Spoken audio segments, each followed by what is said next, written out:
দেখেন শুধু মেয়েরা বলে ময়দা মাখে, এই ছেলেরা কি মাখে? হ্যাঁ, এই আপনি কি মাখেন? পেকআপ দিচ্ছি, পেকআপ। মেকআপ দিচ্ছে, এই মেকআপ ম্যান ভাইয়া কি দিচ্ছে?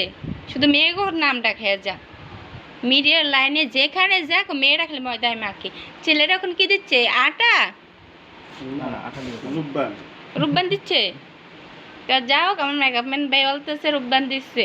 আমি হচ্ছে ব্ল্যাক ব্ল্যাক কালার, তো এর জন্য হচ্ছে গার্লফ্রেন্ড লগে দেখা করতে যাব, যার কারণে। তো আপনার কপাল এটি কি আবার উঠে দিচ্ছে? হ্যাঁ, কপাল এটি কি? এ আল্লাহ। রোজ খায় তো এর জন্য বাইরে দিতেছে। হ্যাঁ, রোজ খায় তো, হ্যাঁ রোজ কি? খাওয়া দাওয়া করে। ও আমি আবার মানে ভাবছিলাম লেসুকা। একটু বেশি খাই তো, খাওয়া কম হইলে এটা হবে। এত খানকা অভ্যাস। আমার পিঠাল লাগে। পিটার, পিটার দেখি আপনি খা।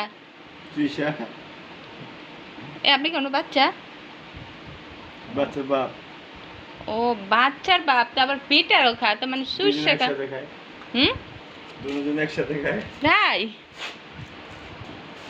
দুজনে একসাথে খা, মানে বাচ্চাও খাও বাচ্চার বাপও খা। আমার একটা কন্টেন্ট আছে দেখা, হ্যাঁ, প্রচুর ভাইরাল। এই দুধু খাবো, দুধু।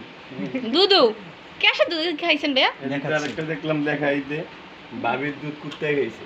বাবু দুধ কুত্তায় খাইছে। আমি পরে দেখি- ফিরে কেমনে? দেখা গেছে যে না, বাটির দুধ খাইছে তো বাবির এনে রাখছে, বাবি এই কুত্তায় খাইলে ছেলে বাবির দুধ কুত্তে খাইছে। ভালোই লাগে গল্পটা। আমি থাকি হচ্ছে নেশা করি, হ্যাঁ এই শুনেন, নেশা করি। আপনি সাজুগুজুর কোথায় যাচ্ছেন বলেন তো? বললাম না, গার্লফ্রেন্ডের লগে দেখা করতে যাচ্ছি। আপনার কয়টা গার্লফ্রেন্ড? আমার অনেকগুলো। কয়টা শুনি? আমি যে স্পটে যাই সেখানে এক একটা করে গার্লফ্রেন্ড তৈরি করি। বাহ, আমার কপালে একটা বয়ফ্রেন্ড নেই। কেন, এই যে আমি আছি। ও মা,